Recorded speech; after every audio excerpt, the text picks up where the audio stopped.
Hi homeschoolers, it's me Jazz again from Hidden Library Homeschool, and I'm back with another curriculum video for our 2017-2018 school year. So in this video I'm going to show you what we're going to be using for history for this coming year. We already actually started last week, and with history I was kind of going back and forth because I knew what I wanted to do for my third grader.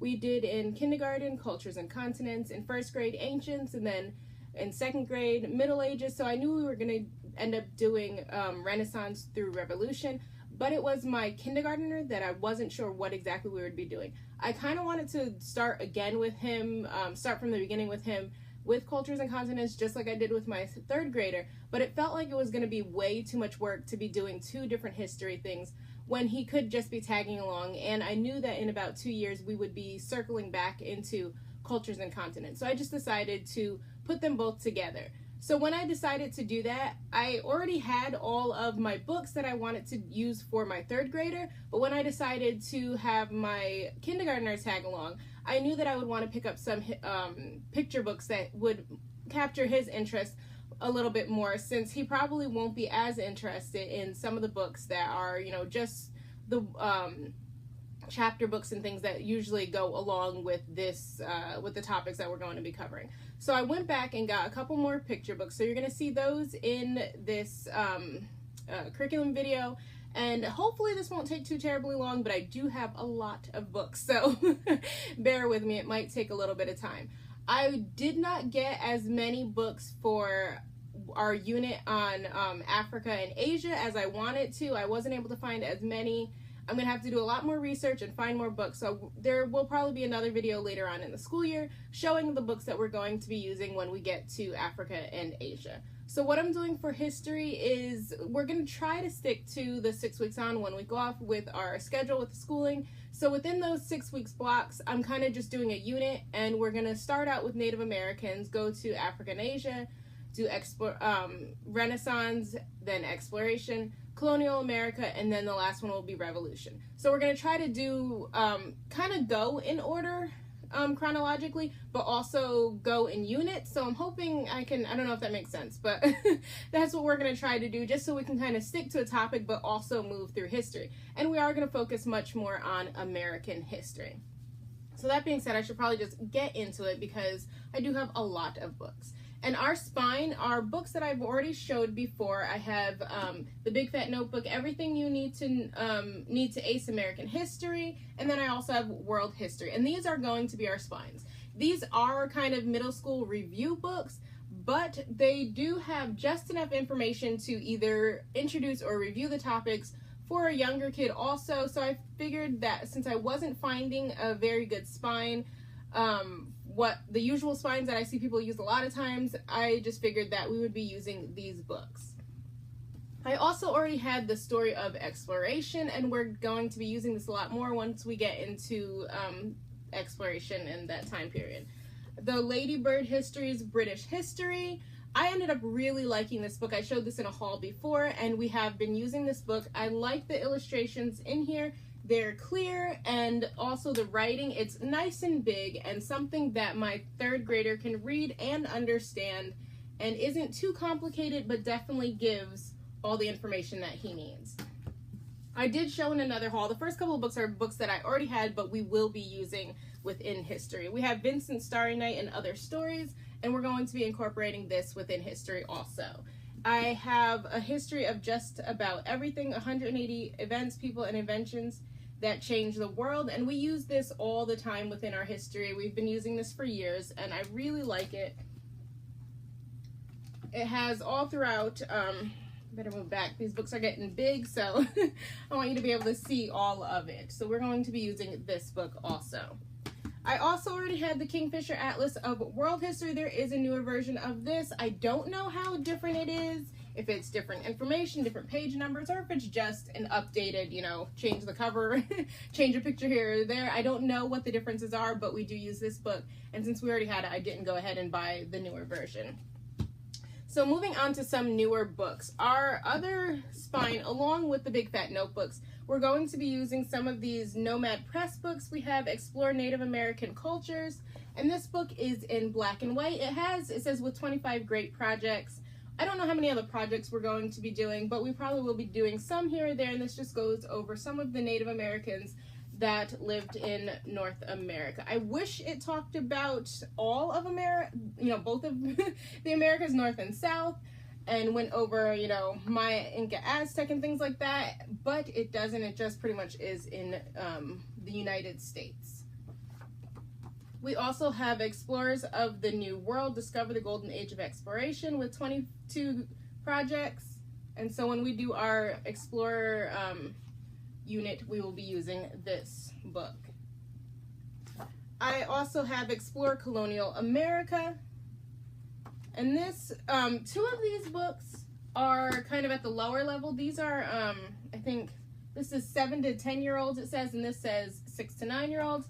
This one here, it says 9 to 12. I couldn't find a younger level for this book, but we will be using this one. So for Colonial America, we have this. I'm trying not to get too much of a glare in here. But it goes over life in colonial America. And then the last one we have from Nomad Press is The American Revolution, Experience the Battle for Independence with 20 projects. This one is actually in color, which I wasn't too sure I liked. I'm sure my son will like. But I don't know, I think I just got used to all the other ones being in black and white. We also have Smithsonian Children's Encyclopedia of American History, and this is a big, big, huge book. And it starts out about the time that the Europeans came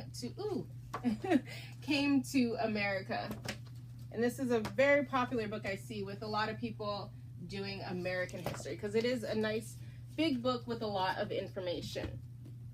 Last year we did have the world history, cooking up some world history, so now we have American history. I'm hoping we use this one a lot more this year because the recipes really aren't that complicated. They're not too much, you know, cooking. There's no meat in them, I believe.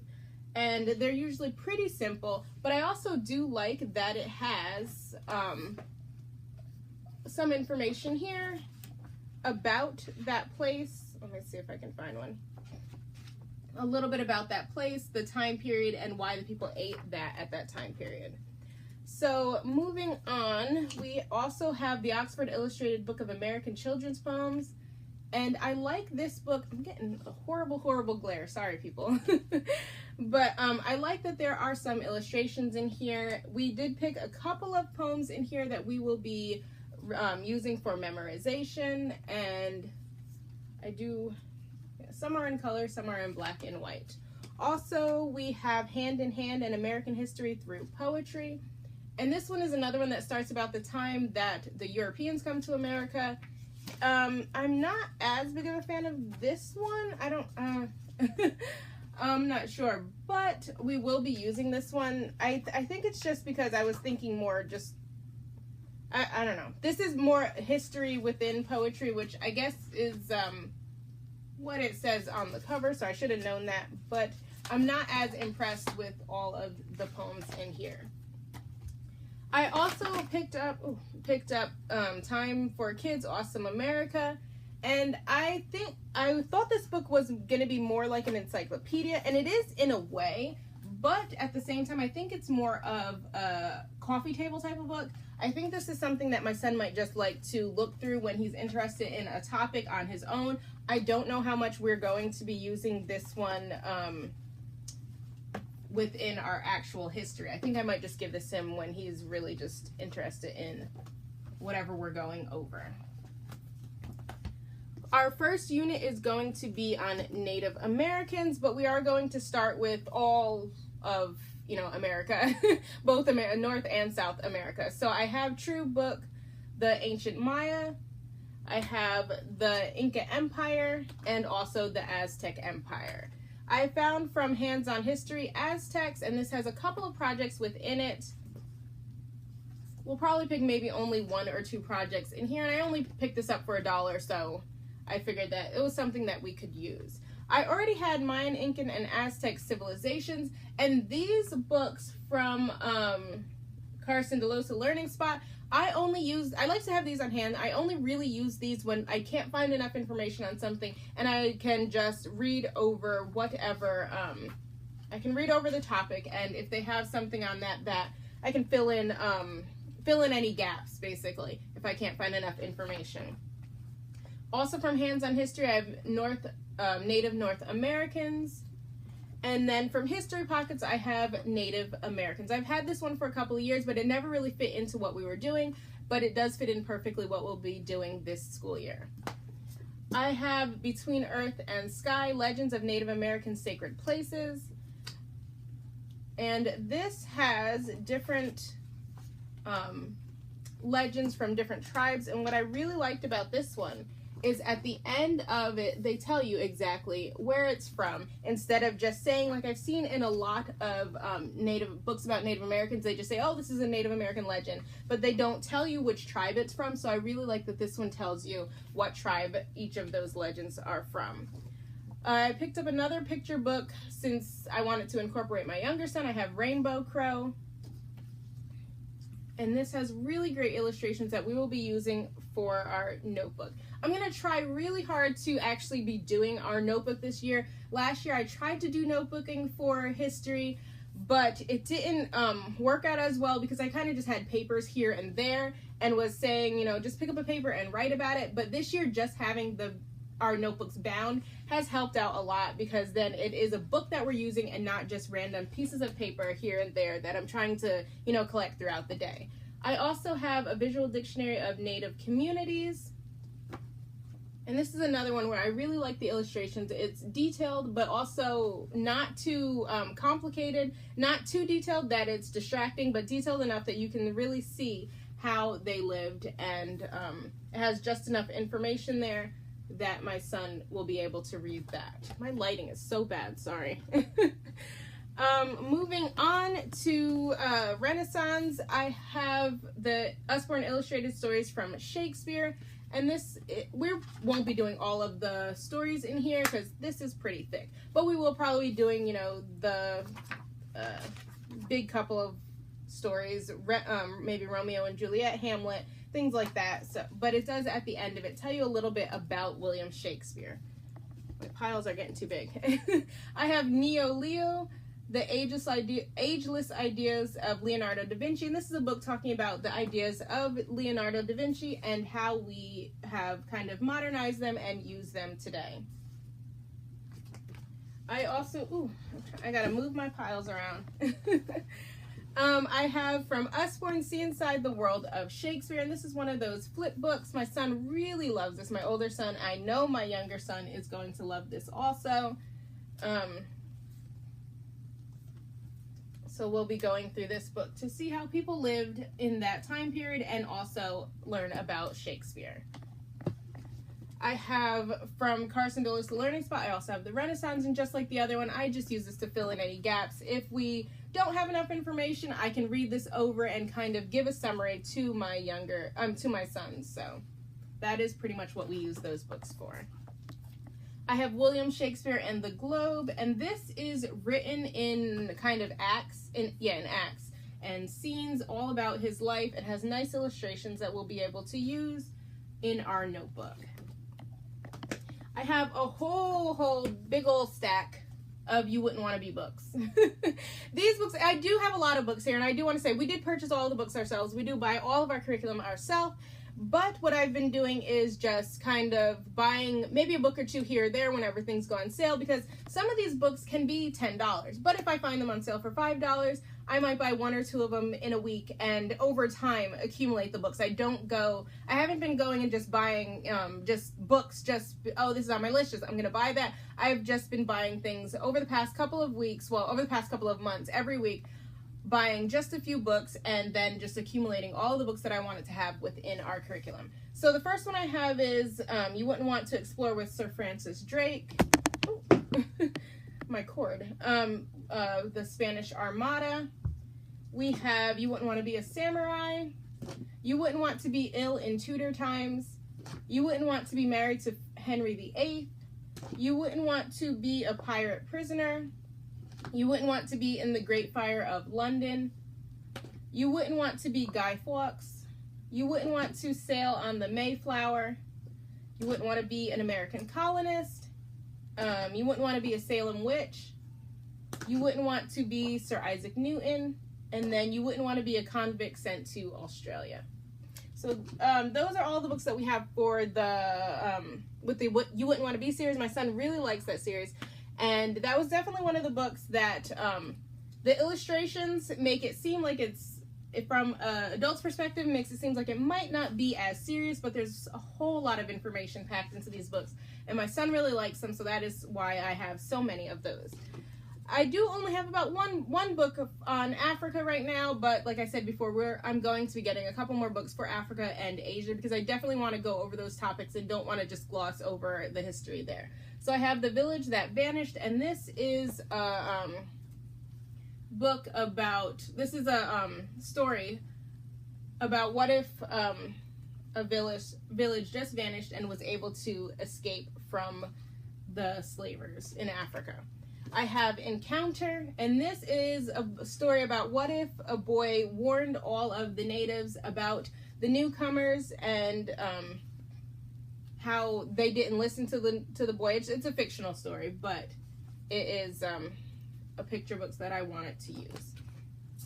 My son really liked the Mysteries of History that we had for Ancient Asia, so I picked up the one Secrets of Pirates, and this is a book with lots of flaps and things that you can look in, hard to hold, in the books. He really likes these books, so there's Ancient Rome and Ancient Egypt in this series also, and when we circle back around, I probably will be picking up the rest of the books in this series. Oh, this video is getting very long. I gotta hurry up.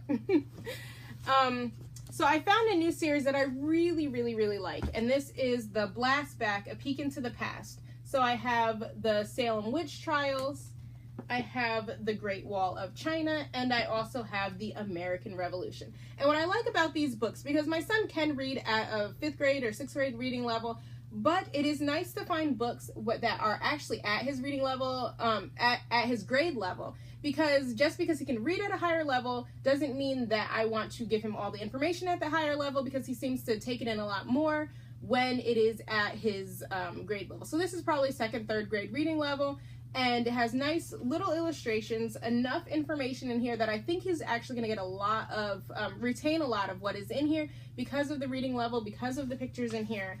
And I'm hoping that this series expands to the extent that the Who Was, Who Were books are, because these are great books. I think these are good for the 1st through maybe 3rd grade reading level. I think these would do just as great a job as the Who Was books. So I'm hoping that they do expand and get more books within this series. But speaking of the Who Was, Who Were books, we do have a pile of those. I got a lot of these when these were on sale for like $2 or $3. So I have Abigail Adams, I have Betsy Ross, I have the Declaration of Independence, George Washington, Mozart, we have Blackbeard, we have the Salem Witch, and you can see we have a couple of books on the same topics, and the reason I did that is because I do want to have some choices, and sometimes my son is like, oh, that's really interesting, I want to learn more about it. So if he's really interested in something, I may pick up, say he really wanted to learn about the Salem Witch. This has a lot more information than this one does. So maybe we would read this one together and give this one to read on his own, or if he's really interested, we may read this one together because it has a lot more information, and we do have a couple of options. Getting back to the Who Was books, we have Isaac Newton, we have Galileo, we have Shakespeare, and we have Queen Elizabeth, we have Leonardo da Vinci, and Christopher Columbus. So in our, I gotta get going, I'm almost at 20 minutes. I have 3 young pilgrims, and this has lots of illustrations about the pilgrims and their experiences. And what I really like about this book is it has in the back information, it tells you about a lot of the actual people. I mean, not a lot about, but it tells you who some of the names of the actual people here. And I was able to make connections on people who, within other books that I had, oh, that person married this person in this book that here. So I'm hoping to be able to show that to my son. We also have The Boy Who Fell Off the Mayflower. And this is what I was talking about. This book is talking about a boy who fell off the Mayflower and was with the Pilgrims, But when you look in the back, when you look in the back of this book, you can see the girl that he married here, and it will be nice to be able to make those connections with my son and show him that, you know, these are real people, and just because this person is talked about in this book doesn't mean they're not connected to the person in this book here. I also have a spy called James, and this is about a man who was a slave and ended up being a spy and helping out. And just because it basically talks about, just because he wasn't one of the big name people, you know, like Washington and things that we usually talk about, that doesn't mean that other people that didn't have as big of names weren't being a help also. I have Duel, and this is Burr and Hamilton's Deadly War of Words. So this, of course, talks about their conflict with each other and about Hamilton.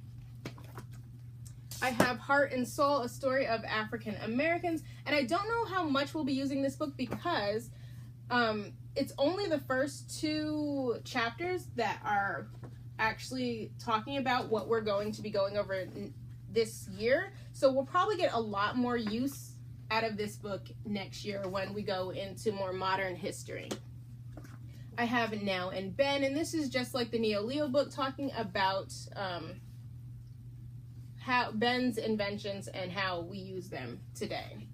I have Remember the Ladies, and this book, I think it's from 2000 or 2001, so it's not really up to date, but I did want something that went over some of the women in history. We have Let It Begin, Lexington and Concord, and this talks about some of the first battles within the Revolution. I have Boston Tea Party, and this talks about the Boston Tea Party and how it came to be, and has these little mice here who are kind of in the story and watching what is going on from where the tea came to all the way to today, and how the Boston Tea Party helped shape history. We have The Escape of Oney Judge, I think that's how you pronounce her name, and this is about one of Martha Washington's slaves who ended up escaping and getting away from the Washingtons and out of slavery. I have Revolutionary Friends, Washington and Lafayette, and this is a picture book about the friendship between Lafayette and George Washington. There is in this book some little things, since it's more about Lafayette, it does have some French expressions in there, which I'm going to have to call my mom and ask how to pronounce those, because I don't know. Okay, so I'm trying to get through this. I'm already like past 20 minutes. Sorry. If you're sticking with me, thank you. From Graphic Library, I do have Christopher Columbus. I have the Roanoke Colony. I have the Pilgrims on the First Thanksgiving, William Penn, the Boston Tea Party, and also Benedict Arnold. So I was looking at these books, and they are in a comic book format, but they're just like the You Wouldn't Want to Be books. There is a surprising amount of information in this that the illustrations kind of give you one impression that it might not be too serious because it's a comic book, but there's a lot of information in here, and I think my son is going to like these books. I already had George Washington from Getting to Know the World's Great Presidents, so we'll probably be doing this book again. We did this, I think, in kindergarten or so. I have Rebel with a Cause, and I don't know about this book. I'm wondering how much the creative license the author took with this book, but we might use it. I'm not exactly sure. After reading this book, I feel like I need to definitely give my kids a lesson on gun safety, which isn't entirely a bad thing. Living in Texas, you probably need to do it anyway. But we might be using this book. The illustrations aren't exactly my favorite, and it wasn't my favorite story, but I couldn't find as many books on women, or that had whether fiction or nonfiction within the different time periods. So I did pick up this book. We might end up using it. I have Candlewick Biographies, A Voice of Her Own, the story of Phyllis Wheatley, slave poet. And this is a biography that my son, my 3rd grader, will be able to read on his own. and it does also have really good illustrations in it. I have See American History, The Revolutionary Wars, and I picked this up more for the pictures, so that's something that my son might be able to do within his notebook. It does have information in here, and it is at a reading level that my son would be able to really read and retain, but I picked this up much more for the pictures inside of it. I have a whole load of novels that we will be reading. So we have Casto, we have The Children of the Longhouse. I have, I already showed in another haul, based on a true story, Mary Jemison and Native American Captive. And I really like this book. There are other books in the series. I also picked the Sybil Ludington book, and I didn't like that. I thought they were all written by the same author, but this is actually a pseudonym, and they're all actually written by other authors, which is why they all kind of sound a little bit different, and I wasn't as big of a fan as this book, but this one was a really good read. I have Pedro's Journal, A Lion to Guard Us. We have The Courage of Sarah Noble. We have The Cabin Faced West. The Whipping Boy. I might have showed this in my literature. I'm not sure, but we'll be doing that book. I already showed Bluebirds, and this was the one I really, really, really loved. And this is about a pilgrim and a Native American girl that end up becoming friends, even despite their differences. We have The Sign of the Beaver. We also have The Witch of Blackbird Pond. And I didn't understand, because I don't remember reading these in school, but I did not understand the, I guess, hype. Maybe that's not the right word. The love of these books until I read these. I definitely judged these by the cover, was not expecting great literature out of these, but I definitely understand why these books are included in almost every curriculum. So, and we will be definitely going over these books. I Was There, A Step Back into the Life of a Young Actor, Shakespeare's Globe. And this is something I just picked up for my son, my third grader, to be able to read on his own. It doesn't have too terribly, I mean, it is historical fiction, but it's more about this boy who wants to be an actor, and something that I thought my son might just want to read on his own. We also have Ben and Me. And this is another book that I'm pretty sure my son is going to love. It's about a mouse that lives with Benjamin Franklin and helps him out with his inventions, and also being within the American Revolution. I have Nakar, the White Deer. And this, well, there's not really illustrations in here or anything, but this is a story of old Mexico, and this is about a boy who doesn't speak, but he is able to work very well with animals, and he ends up helping to nurse back to health this white deer who's going to be present for the, what was it? I think it was the King of Spain. So that's what that is about.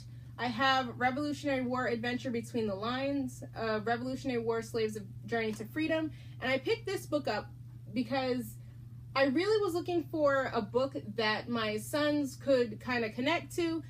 With American history, it wasn't until American history that I felt in school that I could really kind of see myself there. I mean, it's fun to learn about different cultures and different continents and things like that.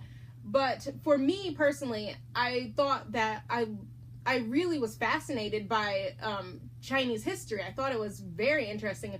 I loved how old it was and how rich it was. But it wasn't something that I personally could, think of, ooh, what would I be doing there? Or what would my family be doing there? It wasn't until American history in school that I really thought, okay, this is what I would be doing there. This is what someone in my family would be doing there. So I wanted my son to also kind of be able to think about that kind of stuff once we got to American history.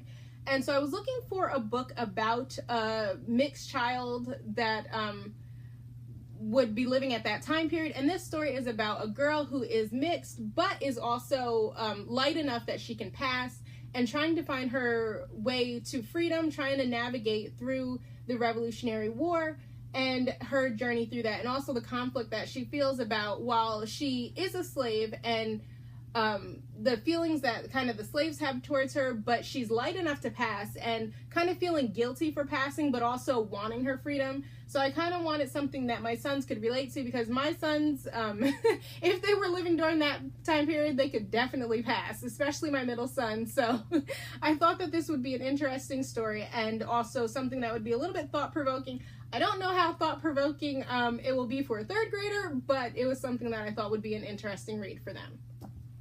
And then I also have 18 Roses, and this is a fictional story about a girl who helps out as a spy in the American Revolution. I do have a couple of books that I'm not sure. Oh my god, this is getting long. 30 minutes. I have Surviving Jamestown. I'm not sure if we're going to get to this book. And we also have Sons of Liberty. This one I read and I liked it at first, but at the end it kind of seemed like, oh, bullet point, bullet point. So I'm not sure if we're going to end up doing that one. We have Fever 1793, and as you can see, we have so many different books, so I'm not sure if we're going to get through this book, or I might end up just leaving this for when we go over this time period in later history. I have Pirate Diary, the Journal of Jake Carpenter, and like I said, I just don't know if we'll have time.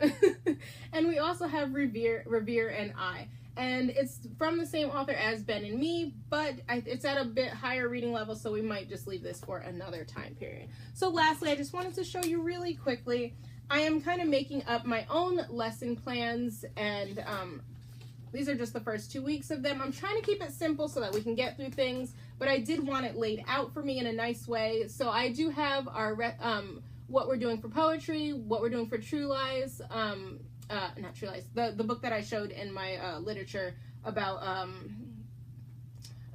sorry, I'll link it below. I have right here all of our copy work, our reading, and I wanted to have my reading here because sometimes our reading we'll be doing with our history, and sometimes it's going to just be one of our literature books. And then at the bottom I have history. And the first couple weeks are pretty simple, so there's not too much there. But I do have what we're going to be doing for history, and I just have little boxes for us to check. The first week was just pretty much review. And then I have here our second week and what we're doing. And trying to keep it simple so that we can really do it. But yeah. On the back, I just have some ideas for notes, what things I wanted to add or did add for those for the 4 days. I'm trying to keep it to 4 days so that we have enough time to get through everything and all of our other activities and things like that. So for my younger son, this is his notebook. I just got him a blank book at Walmart. For my older son, I made him a notebook for our first unit, and this is the one for Native Americans. And the first week we were just going over review, and I have a lot of sheets in here. See, he was just, this was his review of Middle Ages. And I just have pages in there for him. And let me just show you really quickly. For the next week, for any words that we come across, I have him, he can draw a picture, write what the word is, definition. I have sheets in here for him to, some of them have, I don't know if you can see this, it's really light, so if he wants to write anything but also be able to draw there. And then I have some people, places, and events to remember. And then the last one is fun facts of the week. So I wanted to keep it pretty simple, mostly kind of just have him be able to express what he learned from that.